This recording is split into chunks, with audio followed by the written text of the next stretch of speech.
Hi everyone, सभी का welcome है again YT your English tutor पे। मेरा नाम है अमन बहल। बाय प्रोफेशन एक गवर्नमेंट ऑफिसर हूँ मैं, सेंट्रल गवर्नमेंट में। और इन क्लासेस के ज़रिए मैं आपको सिखाता हूँ हिंदी मीडियम वाले बच्चे आगे कैसे आ सकते हैं, इंग्लिश को अपनी स्ट्रेंथ यानी अपनी ताकत कैसे बना सकते हैं। कॉम्पिटिटिव एग्जाम्स की बात कर रहे हैं हम यहाँ पे, एसएससी, बैंक्स, यूपीएससी और डिफेंस रेलवेज़ के। क्लास एक ऑलराउंडर क्लास होती है। कॉम्प्रिहेंशन, ग्रामर और वोकैब हर चीज़ को साथ में लेके चलते हैं। ज़रूर से चैनल को सब्सक्राइब करें और क्लासेस का भरपूर फ़ायदा उठाएं। आज की जो क्लास बेस्ड है वो द हिंदू के फर्स्ट एडिटोरियल से है। भरपूर वोकैब से भरी हुई है ये, चाहे ईडियम्स हों, फ्रेजेस हों, है ना, वन वर्ड्स हों। मैक्सिमम बेनिफिट इसका लेंगे। अपना क्विज़ भी देख लो, 13 क्वेश्चंस इसमें आपको मिलेंगे। पहले क्लास में सीखो और फिर 13 में से 13 आपको मार्क्स लेने हैं। सॉल्यूशंस भी at the end of the class करवाएंगे। आइए क्लास को शुरू करते हैं।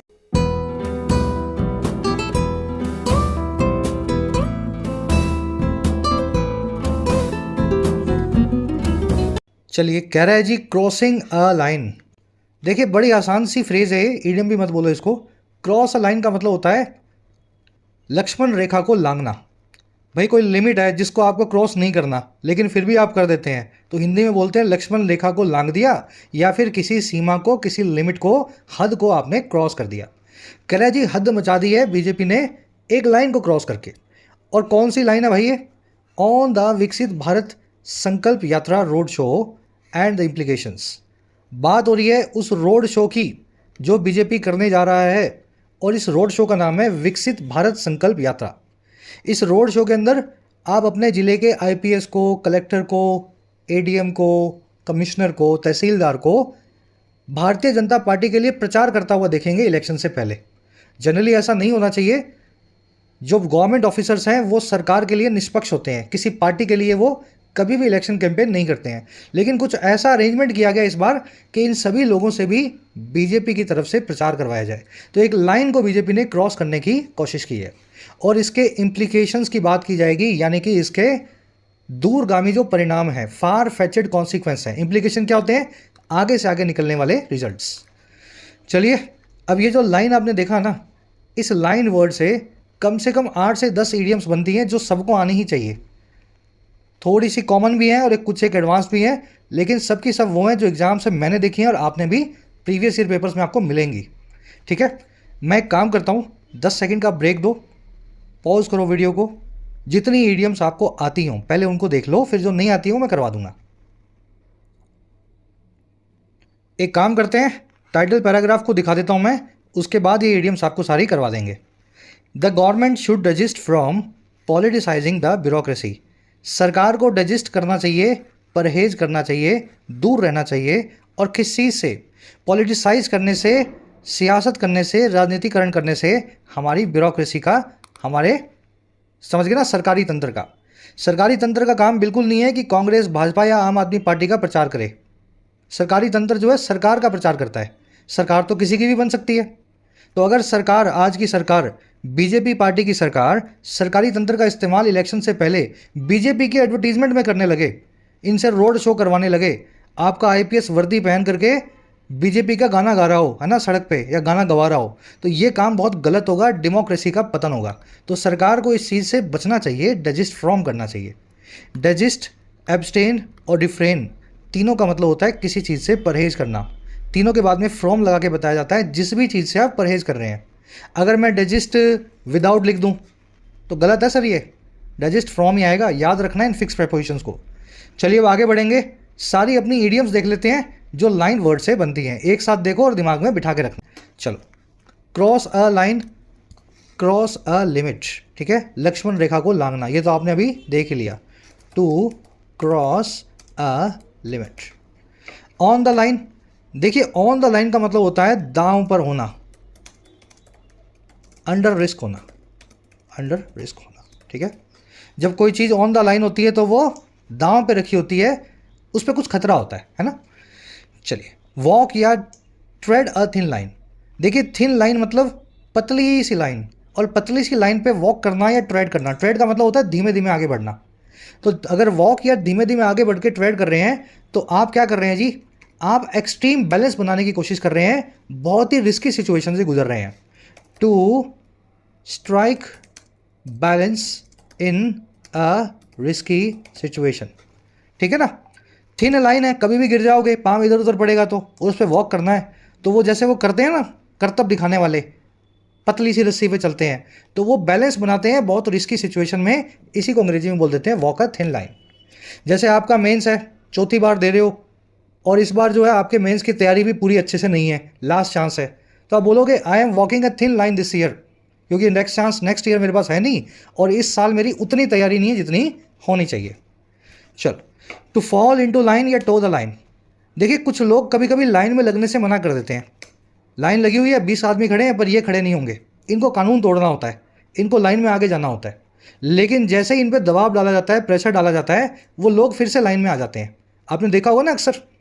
तो फॉल इन द लाइन या टो द लाइन का मतलब होता है रूल्स को फॉलो करने लगना, खास करके आउटसाइड प्रेशर से।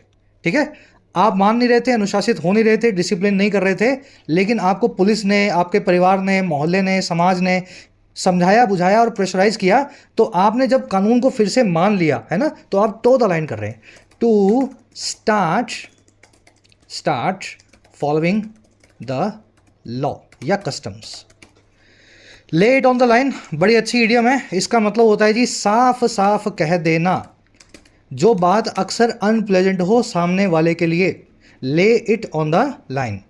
इसके लिए एक और अच्छी इडियम होती है हमारे पास, लिख देता हूं मैं, means the not two means the matters. Information overload तो नहीं हो रहा ना भाई? ऐसा तो नहीं है कि बहुत ज़्यादा कुछ सिखा दिया सर आपने। ये सब बड़ी कॉमन सी चीज़ें हैं, लिस्ट आपके सामने बन रही है, मेरे ख्याल से याद रहना आसान होगा।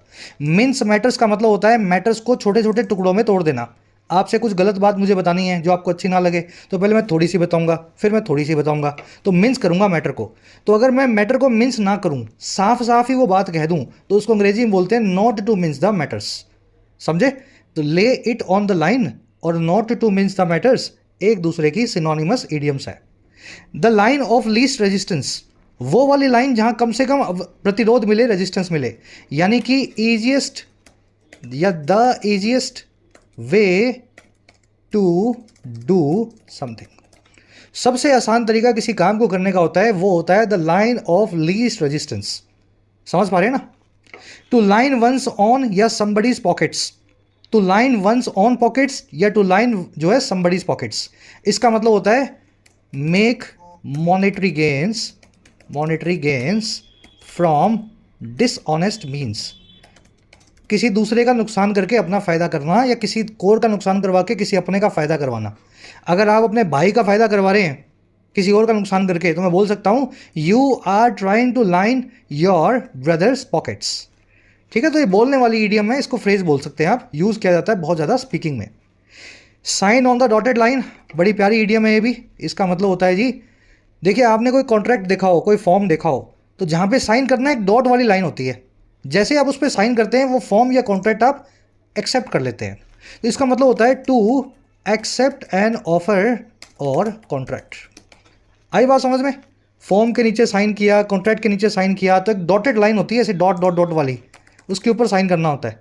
तो ज़िंदगी में जब भी कोई ऑफर एक्सेप्ट करो, कोई कॉन्ट्रैक्ट एक्सेप्ट करो, किसी की बात को एक्सेप्ट करो, तो आप बोल सकते हैं I am ready to sign on the dotted line. Sign करने की जरूरत नहीं है, एक्सेप्ट कर लिया अगर आपने इस ईडियम का इस्तेमाल किया।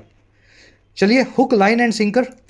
देखिए ये सब तीनों चीज़ें जो है ना, ये मछली पकड़ने के लिए यूज़ किए जाते हैं। हुक का मतलब होता है जिसमें मछली फंसती है, लाइन वो होती है रस्सी जिससे हुक बांधा जाता है, और सिंकर वो वजन होता है जिससे हुक जो है अंदर पानी के जाता है, जिसके अंदर मछली पकड़ने के लिए दाना डालते हैं, चारा डालते हैं। हुक, लाइन एंड सिंकर का मतलब होता है डिसीव समवन कंप्लीटली, किसी को पूरे तरीके से धोखा देना, मछली को पूरे तरीके से जाल में फंसा लेना। Hook, line and sinker. आ रही ना बात समझ में भाई? ये तीनों चीज़ें आपने एक साथ लगा दी, मतलब मछली पकड़ में आ गई। Deceive someone completely is to hook, line and sinker. तो ये भाई साहब 8-10 ईडियम्स हैं, मेरे ख्याल से बैठ गई होंगी दिमाग में। स्क्रीनशॉट ले लो इसका साफ सुंदर सा। आज के क्विज में आपसे पूछी गई हैं और आगे भी क्लासेस में आती रहेंगी। आगे बढ़ के आर्टिकल की सारी वोकैब पे नज़र डालेंगे ताकि इसको स्मूथली पढ़ सकें। क्लास अगर बेनिफिशियल लगती है, पसंद आती है, अपने दोस्तों से इसको शेयर करें, चैनल को सब्सक्राइब करें, और उसी के साथ में चलिए इन क्लासेस के साथ में अगर आपको एडिशनल बूस्ट चाहिए अपनी प्रिपरेशन के लिए, तो आप डाउनलोड कर सकते हैं आपकी अपनी ऐप को, your English tutor. Comment section में लिंक रखा है, एंड्रॉयड और iOS दोनों पे अवेलेबल है। ऐप पे आपको कोर्सेज मिल जाएंगे अलग अलग एग्जाम्स के, अलग अलग टॉपिक्स के, सब्जेक्ट्स के। जैसे कि राइटिंग का कोर्स है, जनरल कोर्स है जहाँ बेसिक्स टू एडवांस्ड आपको राइटिंग सिखाते हैं किसी भी एग्जाम के लिए। कोर्स के प्राइस पे थोड़ा इंक्रीज़ आने वाला है। इंक्रीज़ आने से पहले आप डिस्काउंटेड प्राइस पे इसका फ़ायदा ले सकते हैं। उसी तरीके से आपको यूपीएससी का माइग्रेशन कोर्स मिल जाएगा, अभी लॉन्च हुआ है 1.5-2 महीना पहले, जिसमें आपको यूपीएससी के हर आस्पेक्ट को इंग्लिश में हैंडल करना सिखाया जा रहा है। चाहे वो फिर एसे हो, प्रेसी हो, सीसेट हो, आंसर राइटिंग हो, कंपलसरी पेपर हो, वोकैब या ग्रामर हो। मेंटोरशिप भी अवेलेबल है इस कोर्स में। विद मेंटोरशिप या विदाउट मेंटोरशिप इस कोर्स का फ़ायदा ले सकते हैं। साथ ही आपको एसएससी बैंक के कोर्स भी मिल जाएंगे। ये नंबर है व्हाट्सएप, इस नंबर पे आप टीम से व्हाट्सएप करके बात कर सकते हैं। एसएससी बैंक के कोर्सेज में कंटेंट को अपडेट किया जा रहा है। इस साल के मेंस एग्जाम्स का फ़ायदा इन कोर्स के जरिए उठा पाएंगे। ये अपनी वोकैब शीट है आज की, 25-10 क्रॉसिंग अ लाइन। 5 वर्ड्स हैं। पहला वर्ड है जी आउटरीच। सेल्फ एक्सप्लेनेटरी है, देख के समझ में आ रहा है मीनिंग क्या होगा। रीच मतलब निकलना, आउट मतलब बाहर। घर से बाहर निकल के किसी के घर पहुंचोगे, बातचीत करोगे, समझाओगे, बुझाओगे, उस आदमी से कनेक्शन बनाओगे, यही होता है आउटरीच करना। और आउटरीच करते हैं अक्सर पॉलिटिकल पार्टीज़, वो अप्रोच करते हैं एंगेजमेंट के लिए, है ना। आपके मोहल्ले में आकर के कुछ भाषण देंगे, आपके घर आके वोट मांगेंगे, यही सब कहलाता है outreach. The PM's outreach programme remained largely successful. Prime minister का जो इंगेजमेंट प्रोग्राम था, लोगों से बातचीत करने का या जुड़ने का जो प्रोग्राम था, वो बना या रिमेन किया मोटे तौर पे सक्सेसफुल। चलिए, आउटरीच के सिनोनिम्स भी हैं। अप्रोच, इस वर्ड को आप आर्टिकल में देखेंगे। नेक्स्ट है जी अपना ब्रेजन। ब्रेजन बड़ा ही कॉमन वर्ड है। इसका 2 मीनिंग है, दोनों को मिक्स करके समझोगे तो मीनिंग समझ में आएगा। एक तो शेमलेसली, दूसरा डिस्ग्रेसफुल। डिस्ग्रेसफुल होता है मतलब शर्मनाक, और शेमलेसली का मतलब होता है बेशर्मी से। समझ पा रहे हो आप? ऐसा कोई काम ब्रेजन होगा जो शर्म भरा है लेकिन फिर भी आपने बेशर्मी से किया है, ठीक है ना। तो she is in the habit of telling brazen lies. वो इस हैबिट में है, उसकी ये आदत है ब्रेजन लाइज को टेल करने की। अब ये लाइज कैसे हैं, झूठ कैसे हैं, जो शर्मनाक है लेकिन बेशर्मी से बोले गए हैं, ठीक है। चलिए, ब्रेजन को इंसोलेंट और इम्प्रूडेंट भी बोलते हैं। You will see the word in the article today. अगला जो अपना बस वर्ड है वो है एनविसेस। ये वर्ड बना है विजन से। विजन मतलब नज़र या देखना, विजुलाइज करना। एनविसेस का मतलब भी वही होता है, किसी चीज़ की परिकल्पना करना, इमेजिनेशन करना। आप सोच रहे हो आज से 50 साल बाद मेरे देश की सड़कें बहुत अच्छी होंगी, करप्शन कम से कम होगा, लोगों का जीवन स्तर अच्छा होगा, टैक्सेस जो है नॉर्मल होंगे, सब लोग इनकम टैक्स देंगे। तो आप एनविसेस कर रहे हो या विजुलाइज कर रहे हो एक अच्छी पिक्चर को। समझ गए इस वर्ड को कैसे यूज़ करना है, पिक्चराइज करने के लिए यूज़ करना है। It is difficult to envisage the consequences of another pandemic. बड़ा मुश्किल है विजुलाइज करना या सोचना, पिक्चराइज करना कॉन्सिक्वेंसेज को या रिजल्ट्स को एक और पैंडमिक के, है ना। एक और महामारी आ जाए, हम सोच भी नहीं सकते उसके रिजल्ट्स कैसे होंगे। एनविजन, इमेजिन और एज्यूम इसके सिनोनिम्स हैं। You will see this word in the article envisages in the article today. चलिए, सेकंड लास्ट वर्ड अपना पार्टीशन।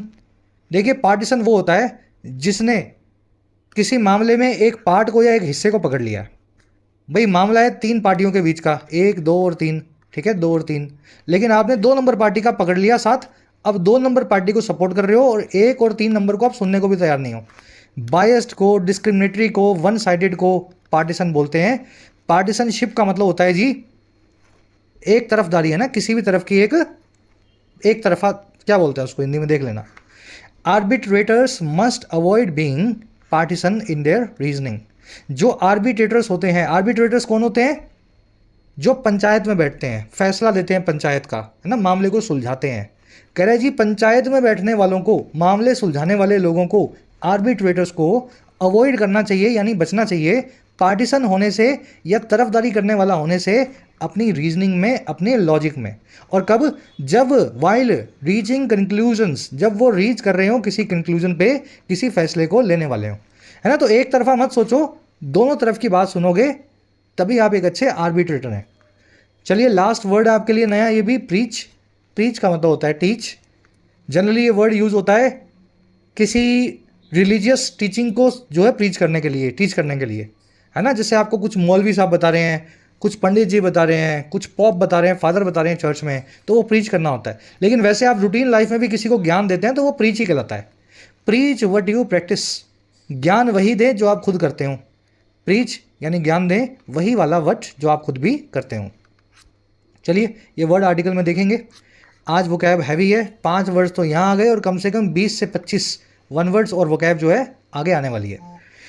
एक समरी आपको दे आर्टिकल की, किस बारे में लिखा हुआ है, मोटा मोटा समरी आपने ले लिया है। सरकार ने एक प्रोग्राम निकाला, एक स्कीम निकाला सरकारी पैसे से ही, विकसित भारत संकल्प यात्रा, जिसमें भारत कितना तरक्की किया है ये लोगों को बताया जाएगा। बड़ी अच्छी बात है। लेकिन इस संकल्प यात्रा के पीछे का मोटिव कुछ और लगता है। कैसे? इसमें लोगों को सिर्फ वही बताया जाएगा जो पिछले 10 साल में हुआ है, यानी बीजेपी के सत्ता में आने के बाद हुआ है, पहली चीज। दूसरा, इस संकल्प यात्रा में सरकारी पैसे का इस्तेमाल करके सरकारी मुलाजिमों को ड्यूटी पे, ऑन ड्यूटी पे रोड शोज को निकालने के लिए बोला जाएगा। तो कहीं कलेक्टर साहब, कहीं एसपी साहब जो हैं रथ यात्रा लेकर के चल रहे हैं और बता रहे हैं कि 10 साल में हमने ये कर दिया, वो कर दिया। तो अगर आप देखा जाए ना, तो सरकारी पैसे पे बीजेपी इलेक्शन से ठीक पहले सरकारी स्कीम की आड़ में अपनी खुद की मशहूरी करना चाह रही है, और इसमें इस्तेमाल किया जा रहा है सरकारी मुलाजिमों का, साथ ही साथ भारतीय सेना का भी, मिलिट्री का भी इस्तेमाल होगा इसमें। हमारा आर्टिकल कह रहा है कि ये करके है ना, आप गेम के लेवल को बहुत गिरा रहे हैं, लाइन को आपने क्रॉस कर दिया है। किसी भी लोकशाही या डेमोक्रेसी की इंडिपेंडेंस होती है उसकी तीनों आर्म्स की इंडिपेंडेंस। अगर आप जुडिशरी को, लेजिस्लेटिव को और कार्यपालिका यानी एग्जीक्यूटिव को अपने इशारों पे नचाएंगे तो आप डेमोक्रेसी का पतन करेंगे। आज की टोन है क्रिटिसाइजिंग, बीजेपी को क्रिटिसाइज कर रहा है, साथ ही साथ है एंक्शियस या कंसर्न्ड, इस पूरे डेवलपमेंट को लेकर के परेशान है ना। चलिए शुरू कर रहे हैं आर्टिकल को। कह रहा है जी, the centre has asked all departments to deploy officers to showcase its achievements across the country down to the village level। कह रहा है जो सेंटर है, सेंटर का मतलब क्या है जी? केंद्र सरकार जो दिल्ली में बैठी है। कह रहा है केंद्र सरकार ने आस्क किया है, ऑर्डर दिया है, रिक्वेस्ट किया है सभी डिपार्टमेंट्स को कि वो डिप्लॉय कर दें अपने ऑफिसर्स को, वो काम पे लगा दें अपने अधिकारियों को। और क्यों? ताकि शोकेस किया जा सके, शोकेस करना, सबके सामने दिखाना, ताकि दिखाया जा सके सरकार की उपलब्धियों को, अचीवमेंट्स को। और कब, कहाँ? पूरे देश में, अक्रॉस द कंट्री। और किस लेवल तक? नीचे, डाउन, नीचे इस लेवल तक जो है टू द विलेज का। तो गांव के लेवल तक पूरे देश में आप जो है शोकेस करेंगे सरकार की अचीवमेंट्स को। और कैसे करेंगे भाई ये सारा काम? ये ऑफिसर्स सारा ये काम करेंगे through a road show titled विकसित भारत संकल्प यात्रा। ये सारा काम होगा एक रोड शो के जरिए जिसका टाइटल होगा विकसित भारत संकल्प यात्रा। और ये यात्रा कब से कब चलेगी? Which will run from November 20 to January 25, 2024। ये रथ यात्रा चलेगी, संकल्प यात्रा चलेगी नवंबर 20 से जनवरी 25 तक, इलेक्शन से पहले तक, बिल्कुल इस पूरे पीरियड के दौरान। स्ट्रक्चर सेंटेंस की समझ गए होंगे, बड़ा आसान सा सेंटेंस है। सेंटर की वर्ब है has asked, present perfect tense में सेंटर ने ऐसा कहा है। डिप्लॉय करना, किसी को काम पे लगाना। अगर आप ऑफिसर को डिप्लॉय कर रहे हैं, आर्मी को डिप्लॉय कर रहे हैं, तो उन ऑफिसर या आर्मी वालों को आप ड्यूटी पे लगा रहे हैं, जो काम करने को कह रहे हैं वो आपका करके देंगे। डिप्लॉय को इसीलिए आप मोबिलाइज करना भी बोलते हैं। शोकेस करना, सबके सामने खोल के दिखाना, चीख चीख के बताना, है ना, शोकेस करना। विच आया है यात्रा के लिए, संकल्प यात्रा के लिए, और विच की वर्ब है विल रन। ये यात्रा रन करने वाली है, चलने वाली है, यहाँ से लेकर के यहाँ तक। जब भी रेंज बतानी हो तो फ्रॉम टू का इस्तेमाल किया जाता है या बिटवीन एंड का इस्तेमाल किया जाता है। फ्रॉम के साथ में टू लगेगा, बिटवीन के साथ में एंड लगेगा। रेंज बतानी है ना, नवंबर 20 से जनवरी 25 तक, तो चाहते तो आप यहाँ पे बिटवीन नवंबर 20 एंड जनवरी 25 ऐसा भी लिख सकते थे। चलिए और आगे बढ़ते हैं।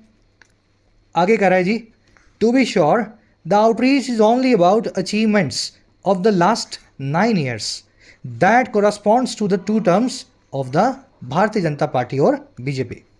कह रहा है जी ये बात बता दें आपको पक्की, टू बी श्योर, ये सरकारी बात है, ऑफिशियल बात है, कि जो भी आउटरीच होगी, जो भी ये सरकार के लोग निकल करके आपके घर तक आएंगे आउटरीच करते हुए, अप्रोच करते हुए, प्रमोट करते हुए, ये महज है बारे में उन अचीवमेंट्स के, उन सारी उपलब्धियों के, उन सभी कारनामों के जो हैं पिछले 9 सालों के। कह रहा है और कौन से 9 साल हैं? कह रहे हैं जी भाई साहब ये वही 9 साल हैं दैट जो करस्पॉन्ड टू करते हैं जो रिलेट टू करते हैं, जो जुड़े हुए हैं 2 टर्म्स के, 2 कार्यकालों के भारतीय जनता पार्टी की सरकार के।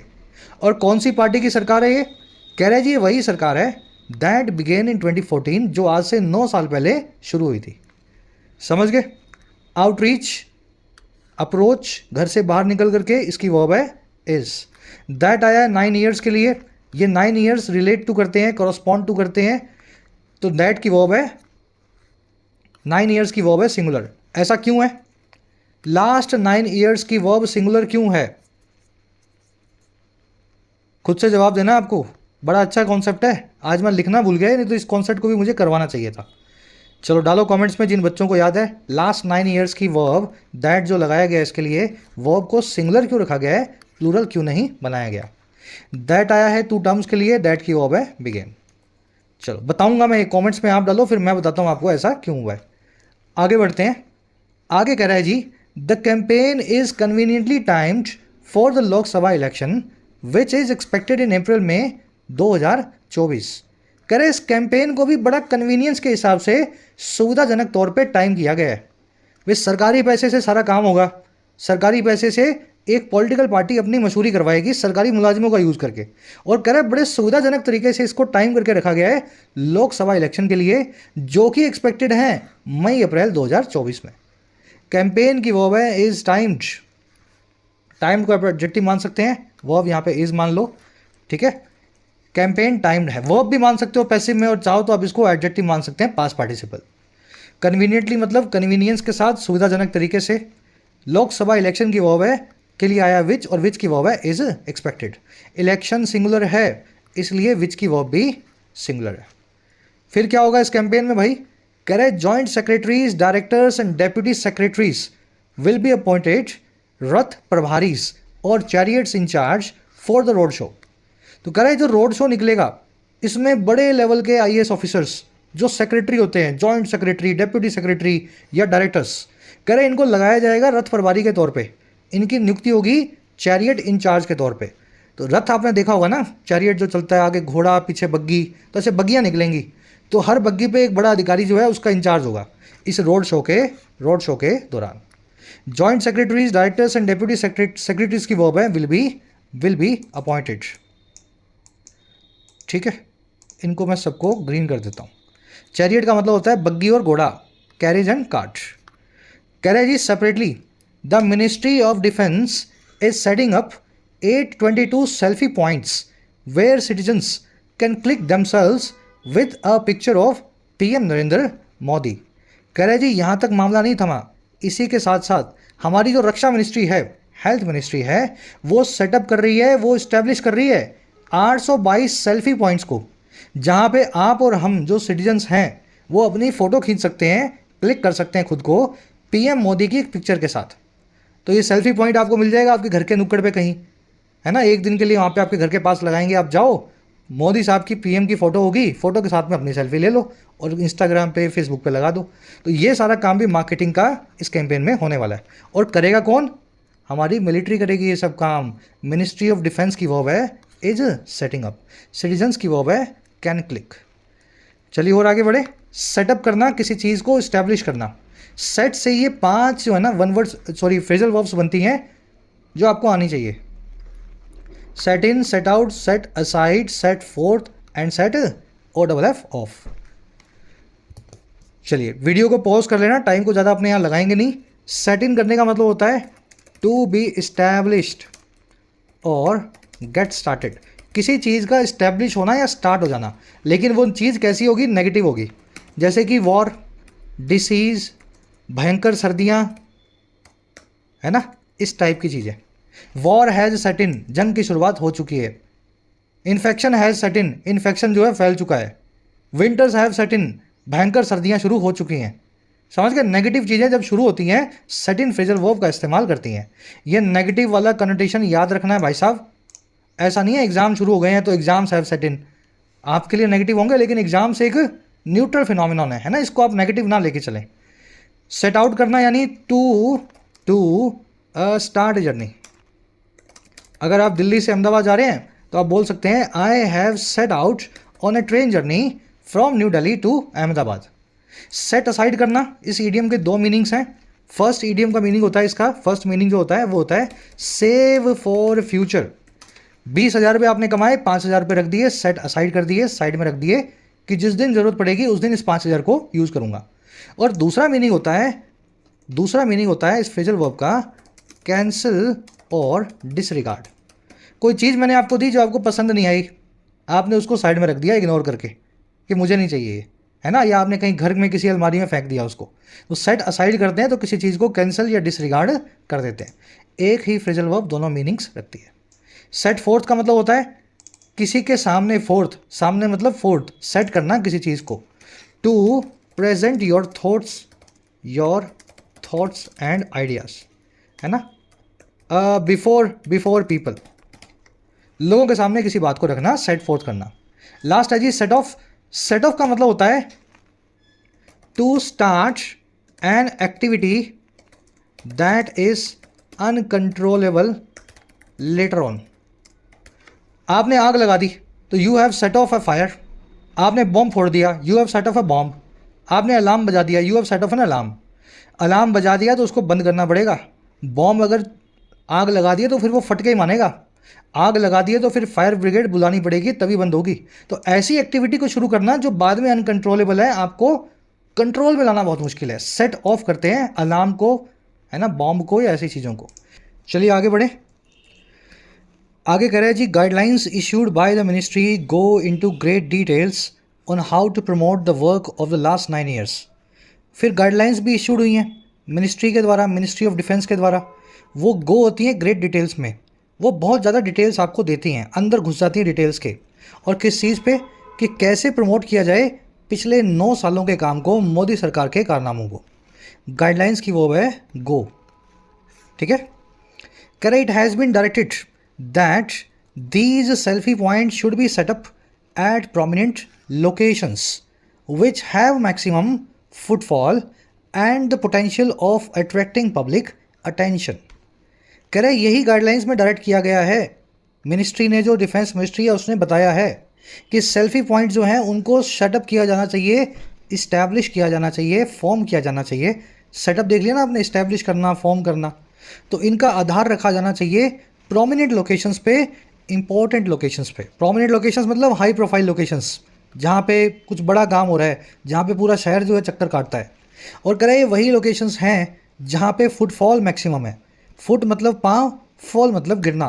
फुटफॉल मतलब लोगों की आवाजाही, कितने पाँव उस लोकेशन पे गिर रहे हैं। और ये वही लोकेशन है जहाँ पे पोटेंशियल है, संभावना है, लाइकलीहुड है अट्रैक्ट करने का लोगों के ध्यान को या अटेंशन को। तो ये सब मिनिस्ट्री ऑफ डिफेंस ने अपनी गाइडलाइन में बताया है। ऐसी ऐसी जगह पे सेल्फी पॉइंट लगाना जिससे जितना हो सके बीजेपी को मशहूरी मिल सके, एडवर्टीजमेंट मिल सके। इट की वर्ब है has been directed. Selfie points की वर्ब है शुड बी सेटअप, ठीक है, पैसिव वॉइस में, और ये भी पैसिव वॉइस में, हैज़ बिन डायरेक्टेड। प्रोमिनेंट मतलब वेरी इंपॉर्टेंट। फुटफॉल आपने देख लिया, आवाजाही, चहलकदमी। पोटेंशियल का मतलब होता है जी संभावना, लाइकलीहुड किसी चीज़ की, समझ गए ना, प्रोस्पेक्ट। आगे बता रहा है ये प्लेसेस कौन से होंगे।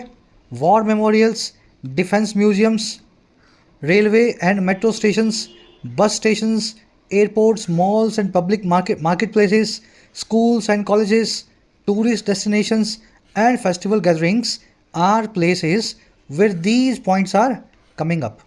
कह रहे ये सभी वो आवाजाही वाली जगहें हैं, बड़े बड़े पुतले, बिल्डिंग्स, इमारतें, है ना, स्कूल, कॉलेज, स्टेशन, एयरपोर्ट, यही वो सभी प्लेसेस हैं जहाँ पे सेल्फी पॉइंट आने वाले हैं, they are coming up.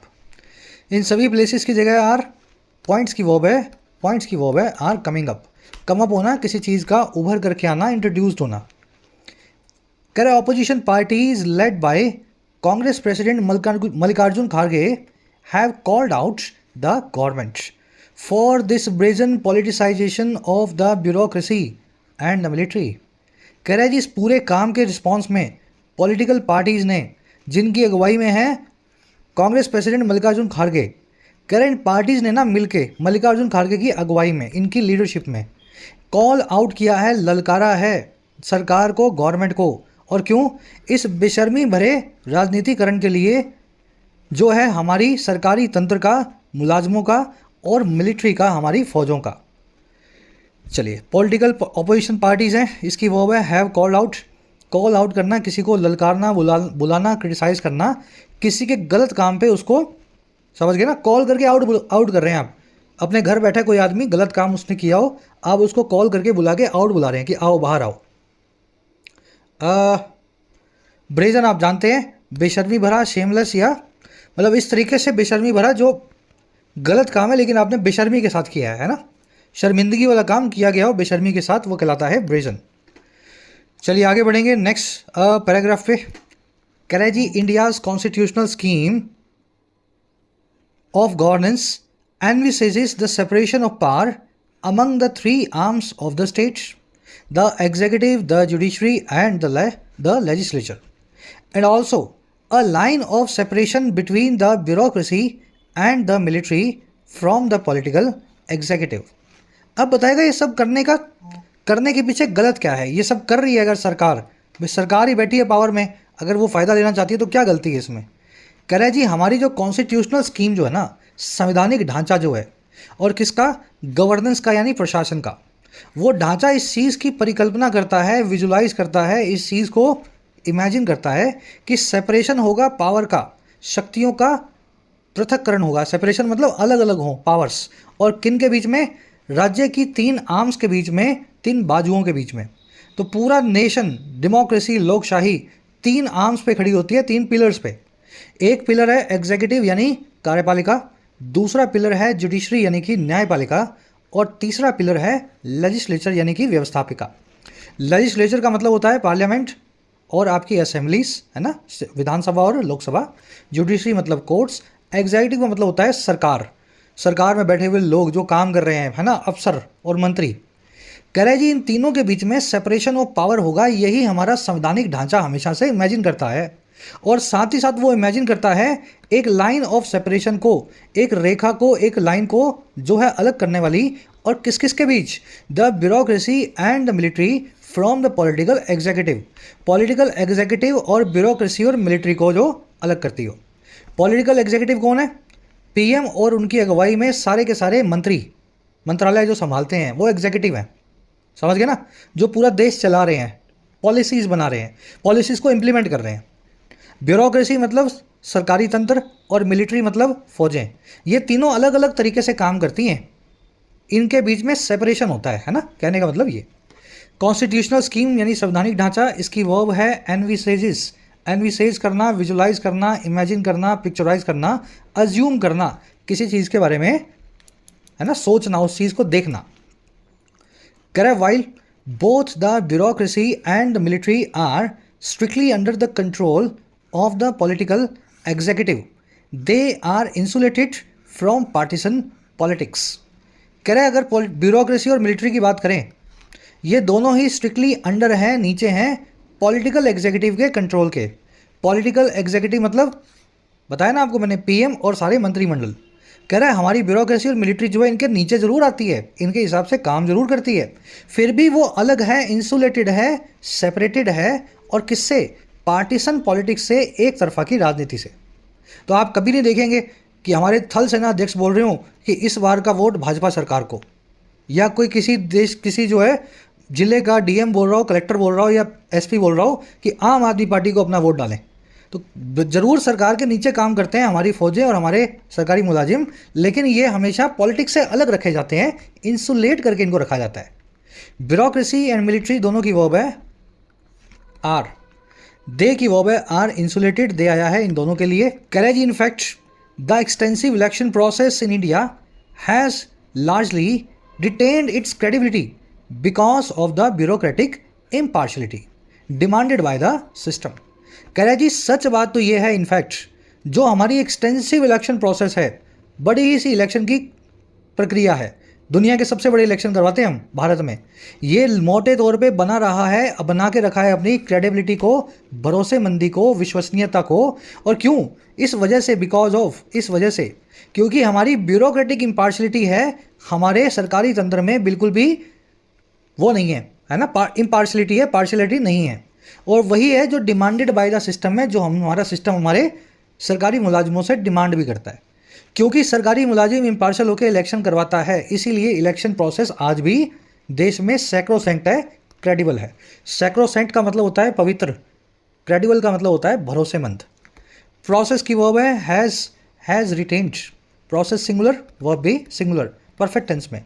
Credibility मतलब भरोसेमंदी, विश्वसनीयता, बिलीवेबिलिटी, ट्रस्ट वर्दीनेस भी बोल सकते हैं इसको। इम्पार्शियलिटी मतलब आपके नॉन बायस्ड होने की क्वालिटी। कह रहा है the military's involvement in any kind of domestic politics is considered anathema.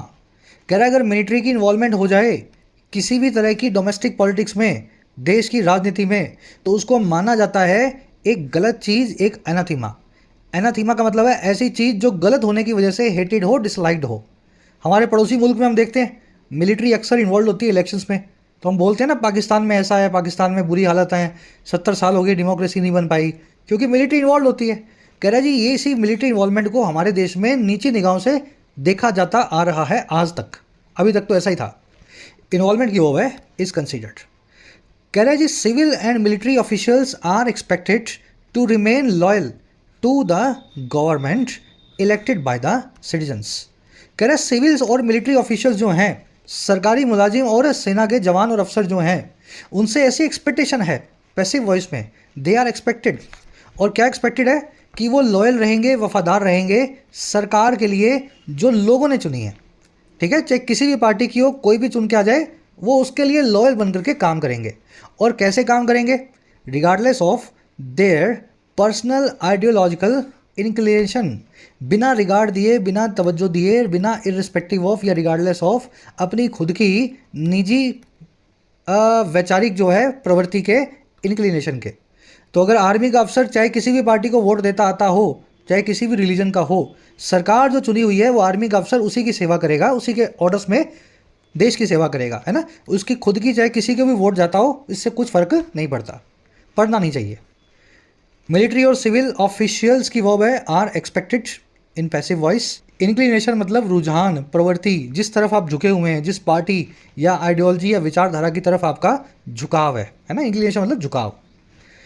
कह रहा है instant directives force them into partisan roles in furtherance of the interest of the ruling party. कह रहा है ऐसे इंस्टेंट डायरेक्टिव जो होते हैं, अचानक से रातों रात निकलने वाले जो ऑफिस ऑर्डर होते हैं सरकार की तरफ से, कह रहा है वो फोर्स कर देते हैं इन सभी मुलाजमों को पार्टीसन रोल्स में, एक तरफा की भूमिकाओं में। और क्यों? ताकि फर्दरेंस कर सकें, फर्दर कर सकें, आगे बढ़ा सकें। फर्दर एक एडजेक्टिव है, फर्दरेंस एक नाउन है। आगे बढ़ाए जाने में, एडवांसमेंट में, भलाई को या इंटरेस्ट को रूलिंग पार्टी के। तो ऐसे डायरेक्टिव इनको मानने भी पड़ेंगे। रातों रात निकले हैं, इनके पास कोई चारा भी नहीं है कुछ करने का, खिलाफ कुछ बोलने का। इनके पास एक ही चारा है कि सेल्फी पॉइंट बनाओ और सेल्फियाँ खींचो और बग्गी लेके निकल जाओ सड़कों पे और भाजपा का प्रचार करो। तो ये रातों रात ऐसे डायरेक्टिव जब निकलते हैं तो इनको रूलिंग पार्टी के लिए पार्टीसन रोल्स करने पड़ते हैं सरकारी मुलाजमों को। डायरेक्टिव्स की वर्ब है फोर्स, फोर्स करना, किसी को दबाव देना, किसी को, है ना, प्रेशराइज करना किसी काम को करने के लिए। फर्दरेंस मतलब किसी चीज़ को एडवांस या फर्दर ले जाने का काम। कह रहा है the BJP's strategy of disregarding norms in pursuit of electoral gains has been successful. कह रहा है बीजेपी की स्ट्रेटजी जो है सेट असाइड करने की, डिसरिगार्ड करने की, इग्नोर करने की, नियमों को, कानूनों को, नॉर्म्स को। और क्यों? इस तलाश में, इस ख्वाहिश में, इस परस्यूट में जो है चुनावी नफ़ों की, इलेक्टोरल गेन्स की। कह रहा है ये जो स्ट्रेटजी है ना, ये बड़ी सक्सेसफुल रही है, बड़ी कामयाब रही है। बीजेपी सारे नॉर्म्स को तोड़ देती है, सारे कानूनों को मानने से मना कर देती है जहां भी चुनावी फायदा इनको दिखाई देता है। कह रहे लेकिन, बट लेकिन, the trail of damage it leaves behind will fester. कह रहे लेकिन जो ट्रेल है ना, ट्रेल क्या होता है? पीछे छोड़े हुए निशान।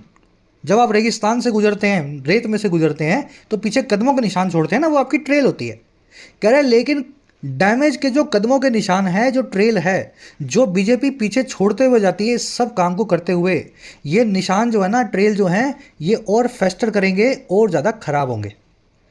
बैड एग्जाम्पल सेट होंगे। आज से 50 साल बाद ये आइडिया किसी बदमाश पार्टी को मिल जाएगा कि सरकारी पैसे का फ़ायदा लो और अपनी मशहूरी कर लो इलेक्शन से पहले। तो आप जो डैमेज की ट्रेल छोड़ रहे हैं, ये और वक्त के साथ में ख़राब हो रही है। चलिए, ट्रेल की वर्ब है विल फेस्टर, स्ट्रेटजी की वर्ब है हैज़ बिन, फेस्टर का मतलब होता है सड़ना, घाव है ना, घाव, चोट जब हरी हो जाती है, खराब होती रहती है, सही होने की बजाय डिटीरियोरेट होती है, तो उसको अपने बोलते हैं फेस्टर। अब फेस्टरिंग वूंड वो वाला वूंड है, वो वाला घाव है जो सही होने का नाम नहीं ले रहा। तो ट्रेल जो है ये इसी तरीके से एक फेस्टर करने वाली है। इट आया बीजेपी के लिए, इट की वर्ब है लीव्स। ट्रेल समझ गए ना, मेन जो वर्ड था ना, वर्ड ऑफ द सेंटेंस, वो ये है ट्रेल, कदमों के निशान। In pursuit of, in aspiration of, in the quest of, इसका मतलब होता है इस ख्वाहिश में, इस चाह में। कह रहा है if institutions are undermined the damage may well be irreversible. कह रहा है अगर सरकारी इंस्टीट्यूशंस जो हैं, ऑर्गेनाइजेशंस जो हैं, उनको ही आप अंडरमाइन कर देंगे, खोखला कर देंगे। अंडरमाइन करना, खोखला करना, होलो आउट करना। कह रहे जो डैमेज है ना वो इरिवर्सिबल होगी। ऐसी चोट आप देश को देंगे जिसकी भरपाई करना बड़ा मुश्किल होगा। इरिवर्सिबल, ऐसी चीज़ जिसको रिवर्स ना किया जा सके। हो गई तो हो गई, दूध की छाछ बन गई तो दही छाछ बन गई है ना, छाछ दही से फिर दूध नहीं बन सकता। इरिवर्सिबल प्रोसेस है ये। समझ गए सेंटेंस? इंस्टीट्यूशंस की वर्ब है आर अंडरमाइंड। अंडरमाइन करना, किसी चीज़ को कमज़ोर बनाना, वीकन करना, होलो आउट करना, खोखला करना, है ना। होलो आउट जो है फ्रेजल वर्ब खोखला करने के लिए यूज़ किया जाता है। डैमेज की वर्ब है मे बी। इरिवर्सिबल मतलब something that can not be reversed, irreversible. अब देखो इर से और अन से, something can be reversed, something can be explained, something can be denied, deleted, blamed, ये सारे वन वर्ड्स हैं। क्लास को पॉज करो अच्छे बच्चों की तरह, जितने याद है खुद से अपने दिमाग में सोचो, है ना, विजुलाइज करो। मैं करवा दूंगा, मुझे आते हैं। मामला सारा ये है कि आप एग्ज़ाम कंडीशंस में याद कर सकते हो या नहीं, एक बार खुद से ट्राई दो। जो चीज़ एक्सप्लेन नहीं की जा सकती, इन एक्सप्लिकेबल, है ना, आसान। जिसको एक्सप्लेन करना मुश्किल हो, एबल तो पीछे आना ही आना है। चलो, जो चीज़ मना नहीं की जा सकती, अनडिनाइबल, ठीक है। लेकिन इसके लिए एक और वर्ड है हमारे पास, इररिफ्यूटेबल, और एक और वर्ड है इनकॉन्ट्रोवर्टिबल। अब आप बोलोगे सर ये कहाँ से उठा लाए भारी भरकम वर्ड्स, इनकॉन्ट्रोवर्टिबल, समझ से बाहर है। देखो आसान है, बहुत आसान है। डिनाई करना यानी मना करना, रिफ्यूट करना यानी मना करना, कॉन्ट्रोवर्ट करना यानी किसी चीज़ को खंडन करना, उसको गलत ठहराना, कंट्रोवर्सी कर देना उस पर, नहीं जी ऐसा है ही नहीं जी, आप झूठ बोल रहे हो। समझ पा रहे हैं? डिनाइबल से डिनाई यानी मना करना, इनडिनाइबल या अनडिनाइबल। इररिफ्यूटेबल मतलब रिफ्यूट, मना करना, जिसको मना ना किया जा सके।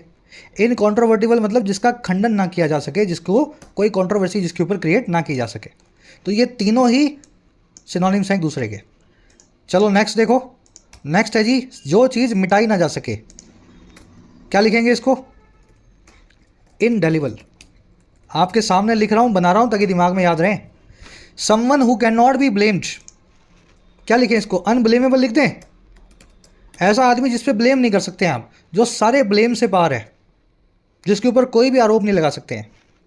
देखिए जी इसके लिए वर्ड अपने पास इररिप्रोचेबल या इररेप्रीहेंसिबल। इररेप्रीहेंसिबल, मानता हूँ वो कैब थोड़ी सी आज तगड़ी है, लेकिन घबराने की नहीं है, सीखने की चीज़ है ये। तगड़ी वो कैब आई है तो फ़ायदा लो इसका। रिप्रोच करना यानी लताड़ना, गलत आदमी को जब लताड़ते हैं तो रिप्रोच करते हैं। जिसको ब्लेम ही नहीं कर सकते लताड़ोगे कैसे? और रेप्रीहेंड करना तो भी लताड़ना, इसलिए इररेप्रीहेंसिबल। लास्ट है जी ऐसी चीज़ जिसको आप रिपेयर ना कर सकें, रिपेयर ना कर सकें। क्या लिखेंगे इसके लिए? इररिपेरेबल, रिपेरेबल, इररिपेरेबल, ठीक है, ये स्पेलिंग सही है इसकी। और एक और वर्ड है इसके लिए जो रिकवर ना की जा सके, इररिकवरेबल। भाई कई बार ऐसा नुकसान हो जाता है जिसकी कोई भरपाई नहीं हो सकती, तो आप बोलते हैं भाई मुझे तो इररिकवरेबल लॉस हुआ है, ऐसा लॉस है जिसकी भरपाई मैं पूरे जीवन में नहीं कर सकता। और इसके लिए एक और वर्ड है इररिट्रीवेबल, रिट्रीवेबल, ठीक है। चलो बड़ा सा स्क्रीनशॉट ले लो इसका। ये इर से और अन से बनने वाले सारे एक साथ करवा दिए हैं। यही क्लास अगर आधे घंटे की लगा के करवाते तो वहाँ सीखते आप, है ना। यहीं आप चलती क्लास में अब इनको देख चुके हैं।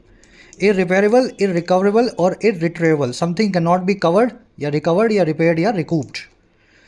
चलिए बढ़े आगे। आगे कह रहा है जी it is time the ruling party kept the interest of the nation before itself. वक्त आ गया, इट इज़ टाइम कि रूलिंग पार्टी जो है बीजेपी वो कैप्ट करे, वो रखे नेशन के इंटरेस्ट को, देश की भलाई को अपने से आगे before itself, and practice what it preaches, और ये वही प्रैक्टिस करे जो ये प्रीच करती है, जिसका ये सबको पाठ पढ़ाती है। प्रैक्टिस करना यानी अमल में लाना, प्रीच करना यानी सिखाना, टीच करना। तो अब यही सिखाते हैं बीजेपी वाले कि राष्ट्रहित में, राष्ट्रहित में। तो राष्ट्रहित में अब खुद को पीछे रख के राष्ट्रहित को आगे लाएं, ये सब गलत काम नहीं करें और वही करके दिखाएं जिसका ये सबको प्रीच करते हैं। रूलिंग पार्टी की वर्ब है केप्ट, दूसरी वर्ब है प्रैक्टिस्ड। इट इज़ टाइम जो है पास्ट सब्जेक्टिव मूड है, जब भी ये ट्रिगर होगा तो इसके बाद वाले आने वाले क्लोज में वर्ब की सेकंड फॉर्म का इस्तेमाल होगा। It is time that we went to home, it is high time that you started your studies, है ना। इसका मतलब होता है अब वक्त आ गया है, और इसके बाद में हमेशा वर्ब की सेकंड फॉर्म का पास्ट सब्जेक्टिव मूड में इस्तेमाल होता है। बात ये फ्यूचर की करता है लेकिन लेता वर्ब की सेकंड फॉर्म है। प्रीच करना, टीच करना, सिखाना। चलिए, मेरे ख्याल से आज थोड़ा सा हैवी था वो कैब वाला, मैक्सिमम बेनिफिट आपने लिया होगा इसका। आ जाओ वो अपने क्वेश्चन पे, क्विज पे। इनमें से कौन सी स्टेटमेंट ऐसी है जो प्रेजेंट करती है या रिप्रेजेंट करती है इस आर्टिकल की पैसेज की थीम को? अगर इस आर्टिकल को एक लाइन में बताना हो तो कौन सा सेंटेंस इस जो है एडिटोरियल को समराइज करेगा? कि सरकार कितने अच्छे तरीके से सरकारी तंत्र का इस्तेमाल कर रही है, ये थीम है, या बीजेपी की जो सक्सेस है वो उसकी पॉलिटिकल स्ट्रेटजीज़ की वजह से है, या फिर ये जो सारे कॉन्सिक्वेंसेज हैं लाइंस को ब्लर करने के, सीमाओं को वेक करने के, ब्लर करने के, ब्यूरोक्रेसी, मिलिट्री के और पॉलिटिकल एग्जीक्यूटिव्स के बीच में क्या होंगे, क्या कॉन्सिक्वेंसेज निकलेंगे, या फिर इंपॉर्टेंस बताई जा रही है इस आर्टिकल में रोड शोज़ को ऑर्गेनाइज करने की ताकि अचीवमेंट्स को प्रमोट किया जा सके, या फिर ऑपोजिशन पार्टीज़ का जो है रोल बताया जा रहा है ब्यूरोक्रेटिक इम्पार्शियलिटी को मेंटेन करने में। बहुत आसान है, कमेंट सेक्शन में आंसर फर्स्ट में डाल दिया है, आपको अपना आंसर मिल गया होगा। चूज़ करो अपना आंसर और फिर मेरे आंसर से उसको मैच करो, ठीक है। फर्स्ट कमेंट में बिलो द वीडियो आपको आंसर मिल जाएगा। सेकंड क्वेश्चन में पूछ रहा है जी, पैसेज सजेस्ट करता है कि कौन सा इफेक्ट जो है सरकार की स्ट्रेटजी का होगा लॉन्ग टर्म में सरकारी इंस्टीट्यूशंस पे। सरकारी जो इंस्टीट्यूशंस हैं, जो ऑर्गेनाइजेशंस हैं, लॉन्ग टर्म में उनको कितना फ़ायदा या नुकसान होगा जो अब सरकार कर रही है उससे। तो 5 फ़ायदे या नुकसान आपको बताए गए हैं, सही वाले को आपको चूज़ करना है। हिंदी में इसको ट्रांसलेट करो, आंसर बहुत ईजी है, फर्स्ट कमेंट में मैंने डाल दिया है, मैच इट फ्रॉम देयर। चलो मैच द कॉलम करेंगे। 1 2 3 4 5 6 7 क्वेश्चन हैं, करवा दूं आपको, देख लेना आपको कितने आते हैं खुद से। सेट इन का मतलब होता है गलत चीज़ की शुरुआत होना, वॉर, फायर, डिसीज या विंटर्स, ठीक है। लेट ऑन द लाइन का मतलब होता है किसी चीज़ को साफ साफ बोलना, और ये मीनिंग होता है not to miss the matters नाम की ईडियम का, तो 7वां मिल जाएगा इससे। इररिट्रीवेबल का मतलब होता है जिसको रिकवर, रिकूप या रिपेयर ना किया जा सके, जो इररिकवरेबल हो, जो इररिपेयरेबल हो। Something that can not be denied वो होती है incontrovertible. Easiest way to do something मतलब the line of least resistance, ठीक है ना। एक्सेप्ट एन ऑफर और कॉन्ट्रैक्ट मतलब sign on the dotted line, ठीक है। और हुक, लाइन एंड सिंकर मछली पकड़ने के 3 इक्विपमेंट हैं, पीस ऑफ इक्विपमेंट है, इनके लिए यूज़ किया जाता है कंप्लीटली एडवर्ब को, है ना। ये कंप्लीटली एडवर्ब के लिए इस्तेमाल होते हैं। हो गए, इजी थे सभी। चलो कमेंट में मुझे बताना आप अपना कितना आंसर बना सके, 13 में से क्या आपको स्कोर मिला। एरर्स हैं, हाई टाइम से एक ट्रिगर करना है, पास्ट सब्जेक्टिव मूड को ट्रिगर करके दिखाओ। बिटवीन एंड वाली या फ्रॉम टू वाली जो है एरर वो मिलेगी आपको यहाँ, और तीसरी एरर मिलेगी एब्सटेन वर्ड के आसपास। अपनी निकाल लो, फर्स्ट कमेंट से मैच करना मेरे आंसर से।